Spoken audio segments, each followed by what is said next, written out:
Bonsoir à tous les potos et bienvenue dans cette nouvelle vidéo Mercato. On va faire le récapitulatif de toute la journée. Donc De Ligt à la Juve, c'est imminent. Attendu depuis plusieurs semaines, le départ de Matthijs De Ligt a été officialisé ce samedi par l'Ajax d'Amsterdam. Le club néerlandais a confirmé que le défenseur central ne se rendra pas en Autriche pour participer au stage de pré-saison des Lanciers.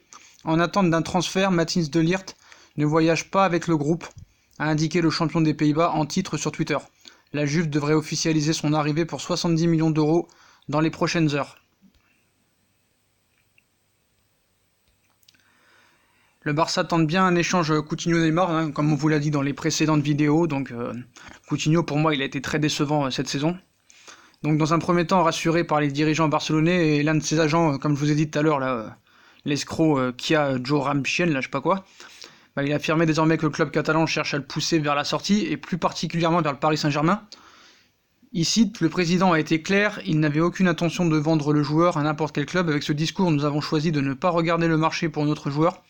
Par respect pour la décision de Barcelone de le garder, nous n'avons donc proposé leur joueur à d'autres clubs. Mais j'ai appris, et c'est un fait, qu'André Curie, on l'a vu tout à l'heure ça, donc on va pas y revenir là-dessus, on passe. La Juve lâche Pogba, donc voilà, particulièrement active sur le marché des transferts. La Juventus de Turin ne devrait pas enregistrer le retour de Paul Pogba cet été, malgré un vif intérêt pour l'ancien joueur. Les dirigeants de la vieille dame estiment que les négociations pour le recrutement du milieu de terrain français, évaluées à 188 millions d'euros par Manchester United, sont beaucoup trop compliquées, annonce le Daily Mail. Le vice-président turinois Pavel Nedved a d'ailleurs approché l'agent du joueur, Mino Raiola, pour lui annoncer sa volonté de mettre fin à cette piste. La voie royale pour le Real Madrid. On passe. Donc Fekir serait d'accord avec le Betis Séville, quand on pense que l'année dernière il devait être recruté pour 70 millions à Liverpool, et une saison plus tard le mec il va finir au Betis Séville, donc voilà.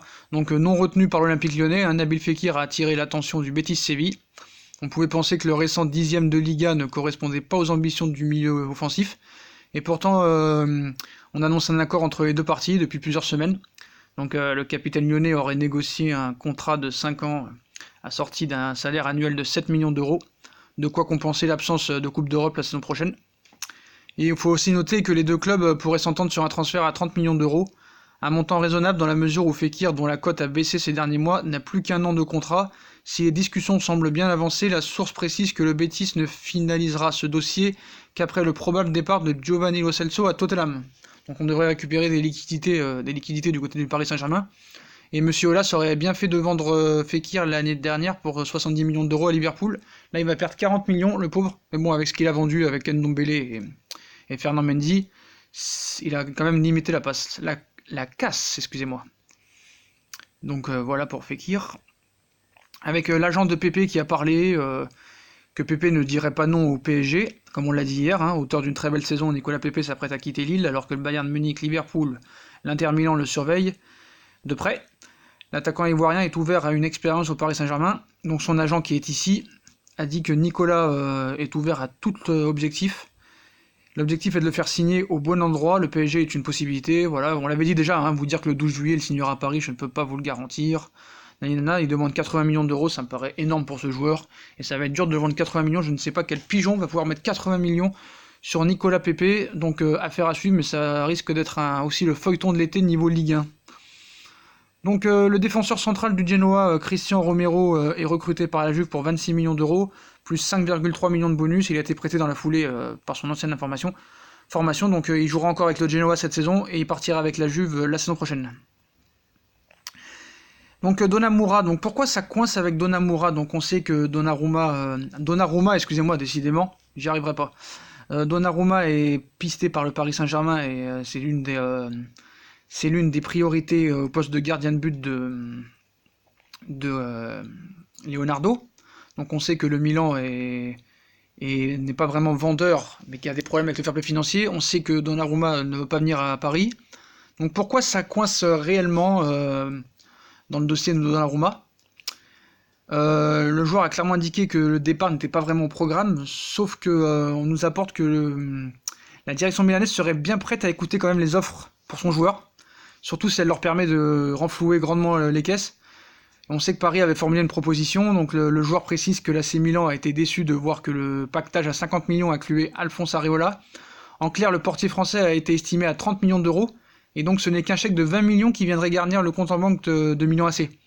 Donc pour eux, c'est trop, quoi. C'est pas assez. C'est trop peu. C'est trop peu. De plus, le salaire de Areola, il est énorme. Hein. Il est même presque plus que celui de Donnarumma. C'est le gardien qui touche le deuxième plus gros salaire en Europe, Donnarumma. Donc faut être Areola. Donc c'est vraiment incroyable, quoi. Qui pourrait croire que Areola a le deuxième salaire le plus gros d'Europe? C'est quand même assez incroyable quand on y pense, quand même. C'est incroyable. Moi, quand j'y pense, c'est quand même incroyable.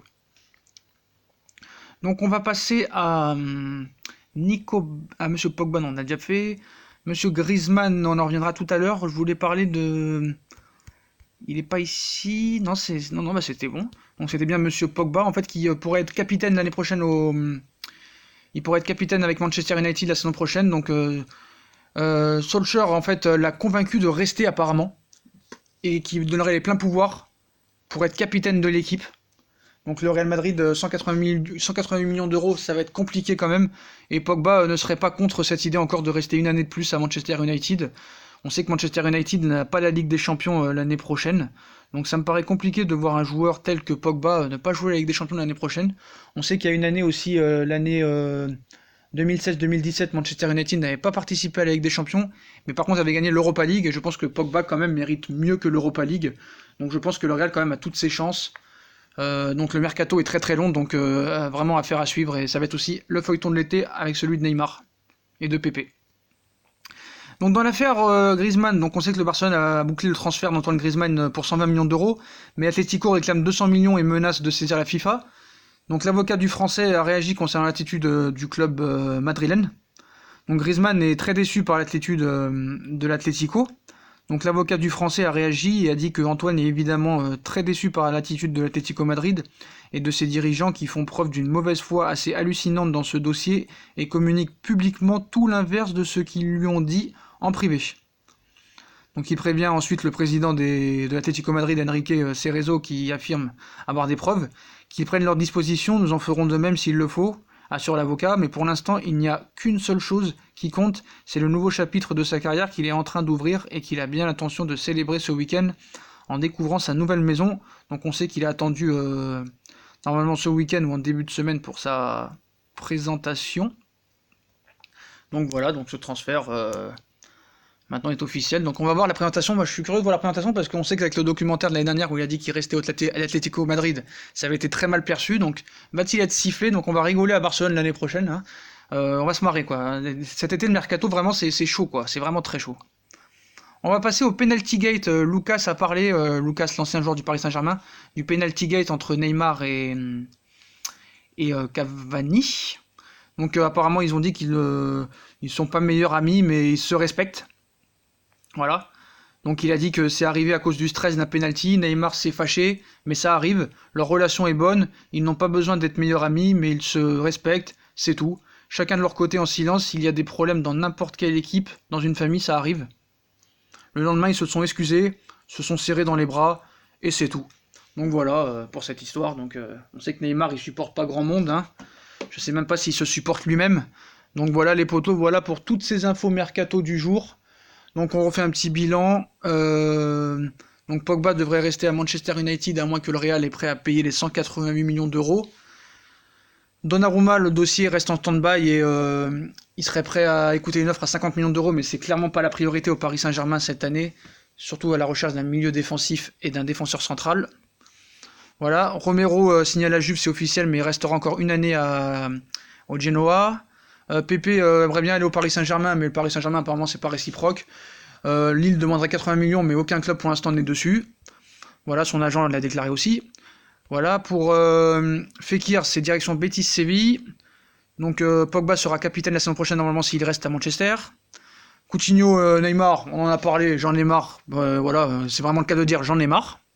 De Ligt à la Juve, c'est fait. Donc voilà les potos, voilà pour toutes ces infos mercato. Bah, comme d'habitude, si on a kiffé la vidéo, bah, on like, on partage, on s'abonne.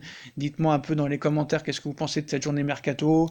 Si vous avez des idées au niveau milieu défensif du PSG ou défenseur central que moi peut-être j'aurais oublié de voir, peut-être une pépite que vous pouvez me conseiller, comme ça j'étudie son dossier peut-être. Voilà, puis on explose la barre des likes. Allez voir toutes les vidéos qu'on a fait aujourd'hui, c'est très intéressant. Puis moi je vous souhaite une très bonne soirée à tous. Puis à très bientôt dans une nouvelle vidéo. N'hésitez pas à nous suivre sur notre compte Instagram qu'on vous mettra en profil ou notre compte Facebook. Moi je vous laisse les potos. Je vous souhaite une bonne soirée et comme d'habitude, allez Paris.